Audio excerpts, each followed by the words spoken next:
Mr. Chair, members of the board, my name is Brad First. I'm an assistant area management biologist for Kodiak Commercial Salmon and Herring Fisheries. I will be presenting a report about the herring fisheries that occur in the Kodiak Management Area. This report can be found in RC3 tab 6. Slide numbers are in the lower right corner.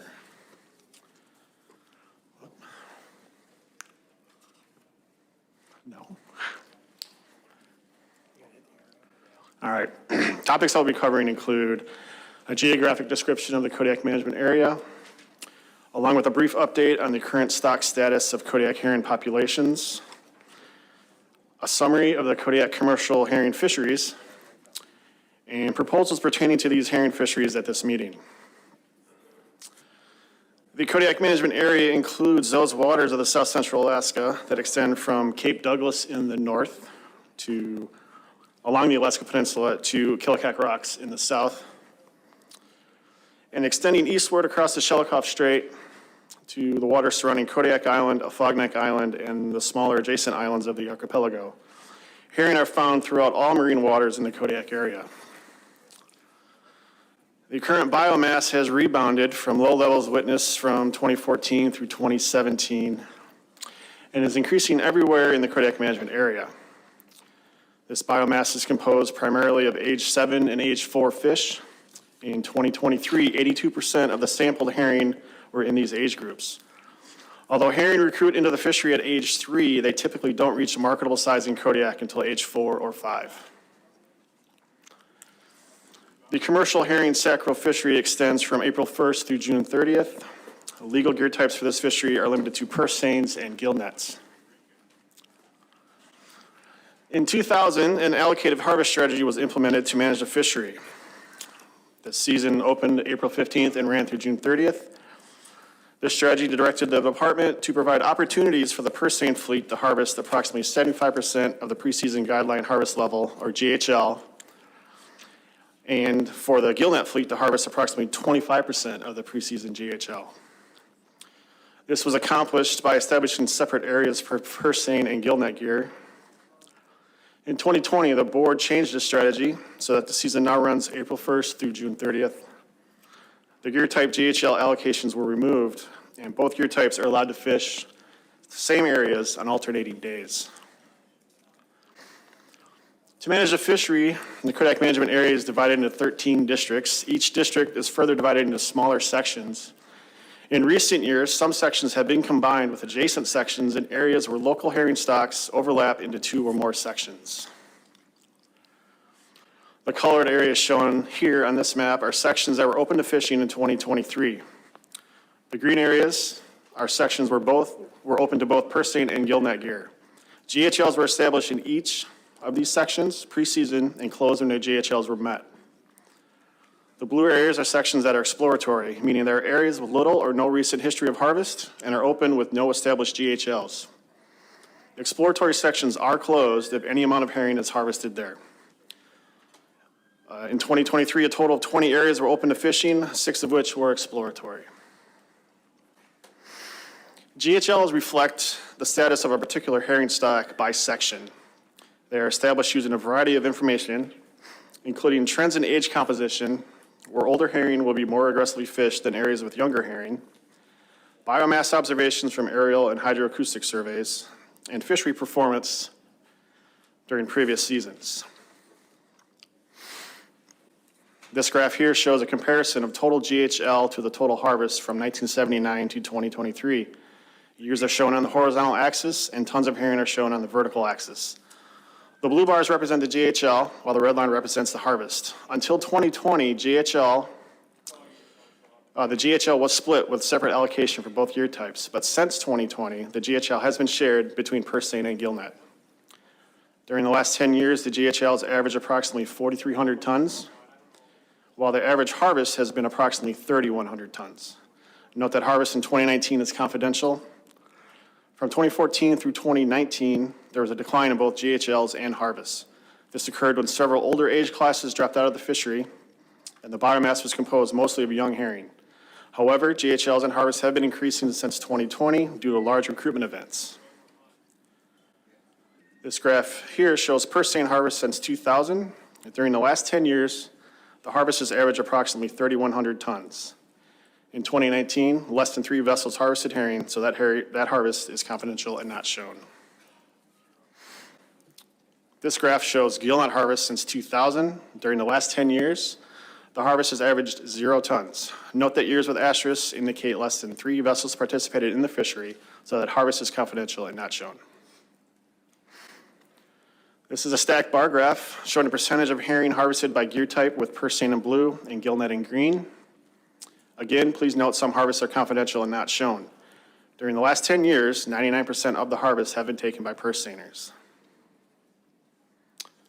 This graph shows the number of vessels participating in the fishery, with purse seines represented by the blue line and gillnetters by the green line. Again, confidential data is not shown. During the last 10 years, participation in the sacro fishery has averaged 8 purse seiners and less than 3 gillnetters. This graph depicts the estimated ex-vessel value of the fishery. During the last 10 years, the ex-vessel value has averaged approximately $412,000. There we go. Now, the Kodiak food and bait fishery is a smaller fishery with lower GHLs and less effort. The season extends from September 1st through February 28th. The fishery was designated a limited entry fishery in 2001 with 5 purse seine/gillnet combination permits and 4 trawl permits issued. Department harvest concerns with low GHLs have resulted in combine fisheries occurring since 2001. Combine fisheries have been limited to 1 purse seine vessel. And food and bait GHLs are based on each district's sacro GHL for that year. This graph compares food and bait GHLs to harvest since 2001. GHLs are represented by the blue bars, and the harvest is represented by the red line.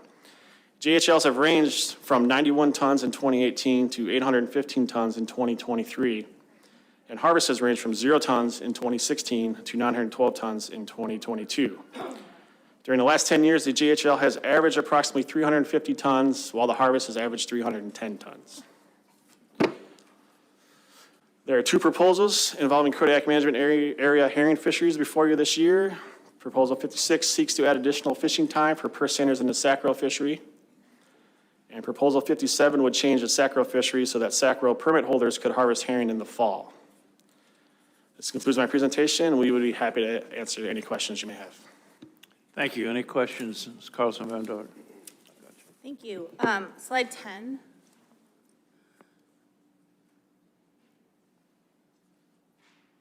There we go. I was just curious why there was such a significant drop in the harvest level in 2023 over 22.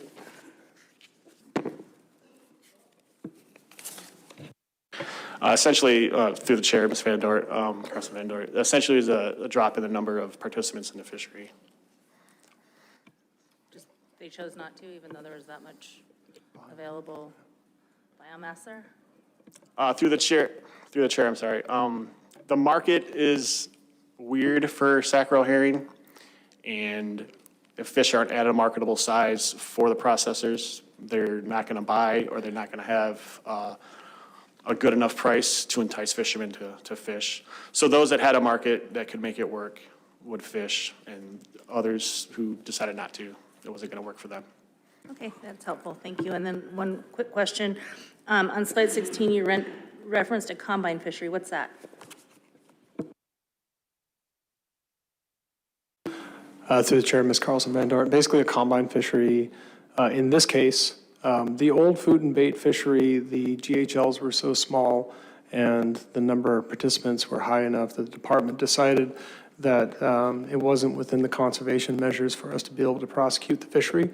And so what we told them was they can either get together and all have one boat fish, and we would let you prosecute, we would prosecute the fishery, but if they didn't do that, then we wouldn't open the fishery because the fear of overharvest. So since it's been for a long time now,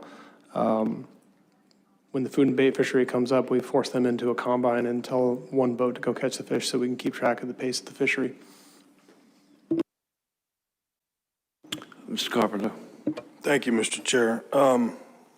Whichever one of you gentlemen would like to answer this would be fine with me. I'm just trying to get a perspective looking at the proposals before us about the size of the herring in the sacro fishery, you can use this year, for example, are they generally in the 150 to 200 gram size? Is that what the Kodiak herring generally are, or are they smaller than that? Through the chair, Mr. Carpenter. Yeah, 150 to 250. A really big Kodiak herring's in the, low 300s. A really small is, 120. So.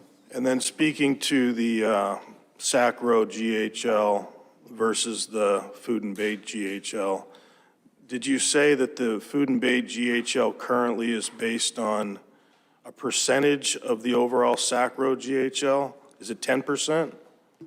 Through the chair, Mr. Carpenter, that's correct. Essentially, the large biomass areas, we take the sacro GHL, and 10% of that would be available for the food and bait fishery.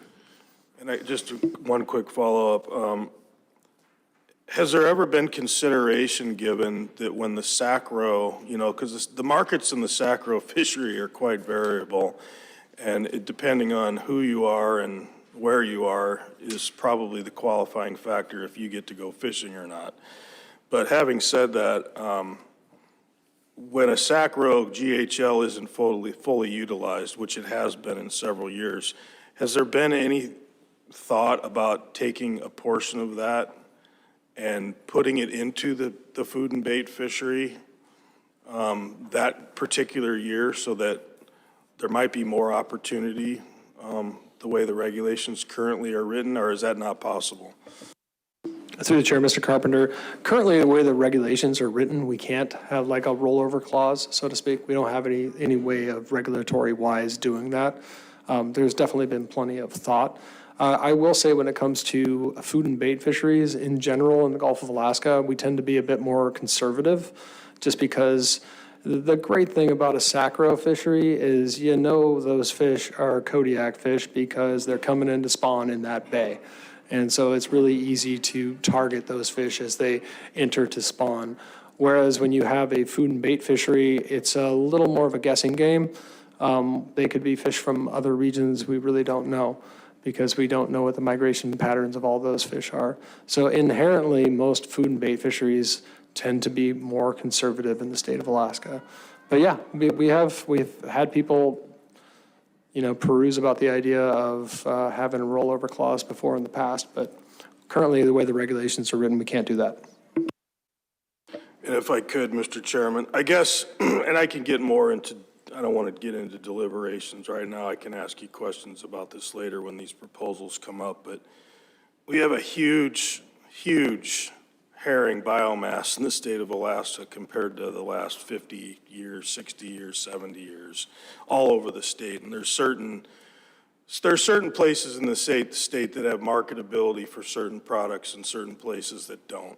And I'm just trying to figure out when I see these different kind of proposals come in that, really market different ideas about how we can maximize the ability to harvest these species. And so I guess I'll just leave it at that as a statement, and I'll ask you more questions later. Thanks.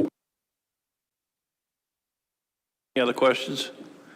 I have a few, and hopefully I won't go longer than Mr. Wood was talking about before lunch.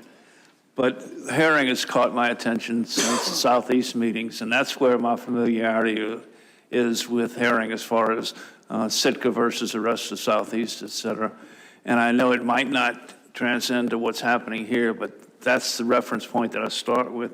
And having said that, herring down there, and I presume here, is a keystone stock for salmon, a whole list of other species that feed on them. What role or what allocation do you make when you see a big herring return biomass coming that we use that instead of shifting it to food and bait, or instead of harvesting it, use it to be fattening up the salmon, et cetera, where we get a financial return in a different market, but nonetheless a very, very valuable market?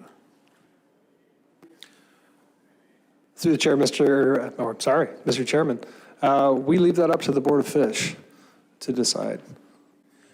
Is it a valid consideration for the board? Apparently so, since you leave it up to us. Should we be accounting for some portion of the herring be allowed to remain in the food web for other species. Mr. Bowers. Thanks, Mr. Chairman. Just maybe a comment on harvest rates statewide for herring. You know, our maximum harvest rate statewide is 20% for herring, and so that's leaving 80% of, at the minimum, 80% of the biomass unharvested for spawning and for those other ecological services that you mentioned. In many cases, we're harvesting at a rate lower than 20%. As you've seen here, there's many years when the GHL is not taken or a fishery doesn't occur at all when there's a harvestable surplus. So, but James is correct. If the board felt that the current approach to herring management with a maximum harvest rate statewide of 20% is not providing enough herring, you know, for those that ecosystem role, you know, that's something the board could look at. But, you know, I guess just getting back to your comment about salmon diet, you know, salmon are opportunistic feeders. Herring are one part of their diet. Mm-hmm. They're an important part of the diet at certain times and places, but they're certainly not the only food source for salmon. And yeah, I guess we haven't seen that linkage where harvesting herring has resulted in a decline in salmon stocks. You know, that we just don't understand that relationship. We haven't seen that. And the data that I'm relying upon, I got it from Ed Jones years ago, and it was like 60% of the salmon diet was herring. And that's pretty substantial, okay? Is that figure correct, incorrect, or? Well, Mr. Chairman, I think that's probably correct. I mean, if it came from Ed, you know, it's correct, but I think that is for certain species at certain times and places. You know, we know that, like, for example, sockeye salmon, herring's not an important part of their diet. Pink salmon, probably not an important part of their diet. Mm-hmm. Chinook salmon, probably a more important part of their diet, but so are squid and other fish. Yeah. And this particular herring district, if you want to call it that, pales in comparison to, for instance, Sitka. I've just been told, I've not seen it myself, I've just been told that harvest has been set at 80,000 tons. Is that correct?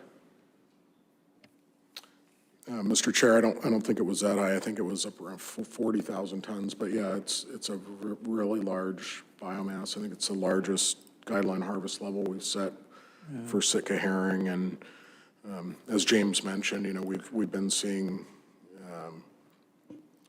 record or near record herring biomass levels across the Gulf of Alaska and into the Bering Sea the last several years. And then the last line of questioning I have was dealing with the combine situation. Public comments, several of them make reference to the permits being held, basically, with the exception of one permit, being held by one family. Is that accurate?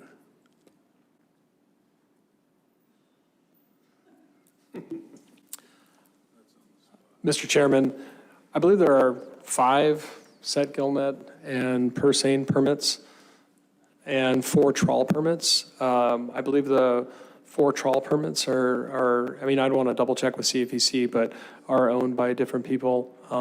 And yes, I've also heard that. I want to check with CFEC if they're actually all owned by they're not owned by the same person, but they're owned by Same family. the same family. That's concerning to me, and I'd like to find out whether that's accurate or not accurate, because it centers a lot of power in one particular group. So I'd like to confirm whether that's true or not true. It's raised several times in public comments, and you can get that to me later on if you wish. I can do that for you, Mr. Chairman. That's all I have. Ms. Carlson Van Dart, then Mr. Bowers. I'll cede to Forrest if he was responding to that first. That'll be the last time she'll ever concede. Yeah, probably. Just wanted to correct the record. You were right, Mr. Chairman. 2024 Sitka guideline harvest level, Sitka herring guideline harvest level, 81,000 tons.